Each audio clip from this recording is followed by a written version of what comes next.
all right. You see this? You see this? Voting registration, very important, right? Yes, it's important to vote. Go get out and register to vote. Absolutely. Thank you very much. Thank you for your time.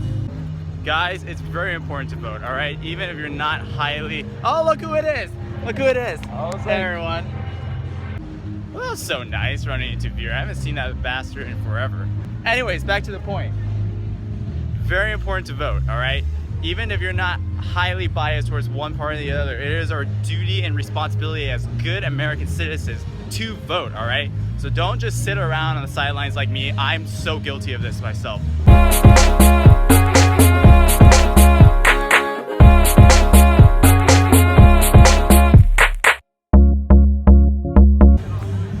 Find more free food.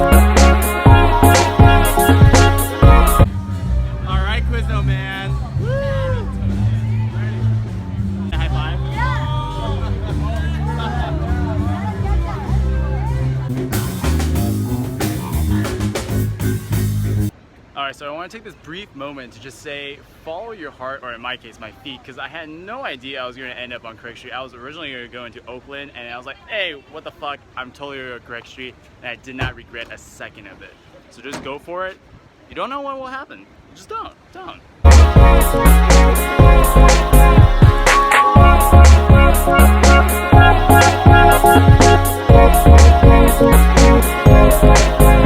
Alright, back at the office, let's go through some entrepreneurship 101.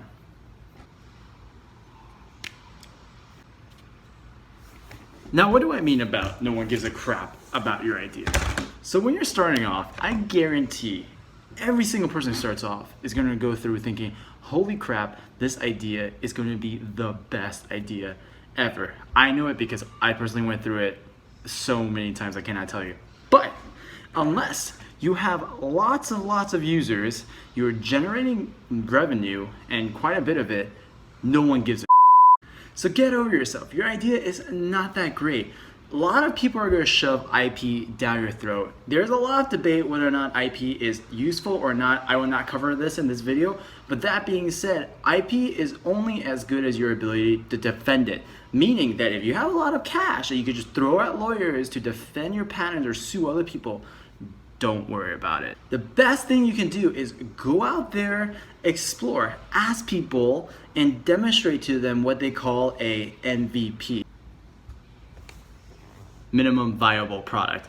Now everyone has their own version of it. I like MVP, minimum badass product, because it's not just viable. It's really your kick ass and get people towards your platform, whatever it is. But MVP, the point of this is just coming up with a prototype that's able to demonstrate and show people the value of whatever it is you're creating. If it's jewelry, showing them why they want to wear it. If it's a app, showing them why they want to go to your app, why they want to share with other people what you've created. That's the point of the MVP.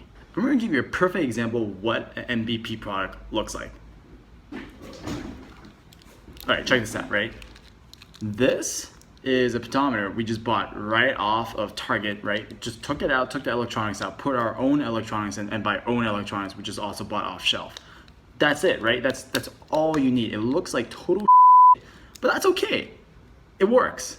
Okay, so rule number 2 has to do with learning. Because I guarantee when you're about to start an industry, the odds are you're probably not going to know much about how to operate in that industry at all. So how do you maximize the amount of learning, take the amount of time and shorten it, condense how long it takes for you to be an expert on this subject? In order to demonstrate that, let's go to a graph. Okay, so here I have a graph where the y-axis is learning and the x-axis is risk taken to achieve those learnings, right? And then all on the scale we have the intelligence of a cockroach, apologize for my poor cockroach, or the mastery of Yoda. On the x-axis we have you live in a shell like a hermit crab, you literally don't get out at all, you take zero risk. Or on the other hand, you eat dynamite, which I highly don't recommend doing.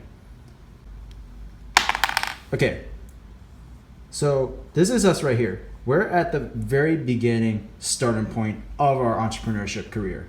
And in the beginning, as you continue to take more and more risk, you'll learn that the amount that you learn increases way up here over time, right? So this is your peak. You're at Yoda level here. But once it gets to a certain point where you're just taking crazy risks that don't really make much sense, your learning goes dramatically back down. So you want to be right in this sweet spot here. And this is where we try to be, right? Right in this sweet spot. So it's really about calculated risk, right? It's not just reckless risk, it's calculated. Okay, point number 3, and this is gonna be the final point, is co-founders, because co-founders, very important, especially if you're the first time entrepreneur. So let's chat about that.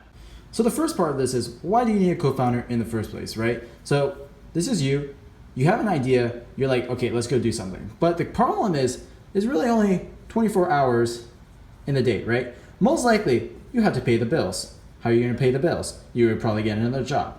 So out of those 24 hours, you're probably gonna have, realistically, maybe 8 hours in a day. Maybe, if you're really pushing it. But if you have a full-time job, this probably cuts down to maybe even like 3-4 hours, right?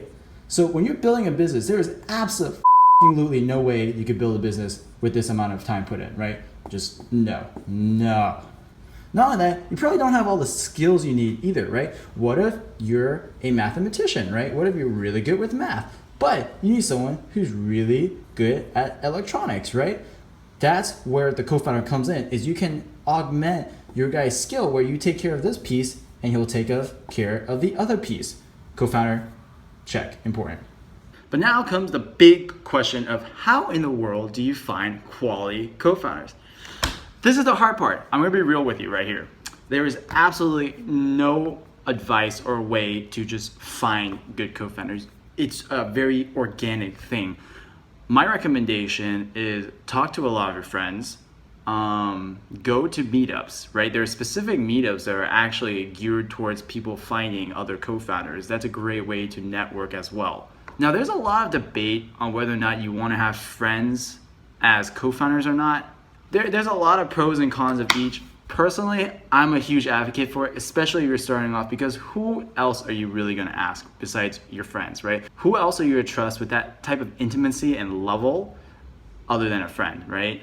Here comes the tricky part, is co-founder disputes. The number one thing that causes companies to die are co-founder disputes. The biggest advice I have when it comes to co-founders to prevent any sort of co-founder disputes is communication.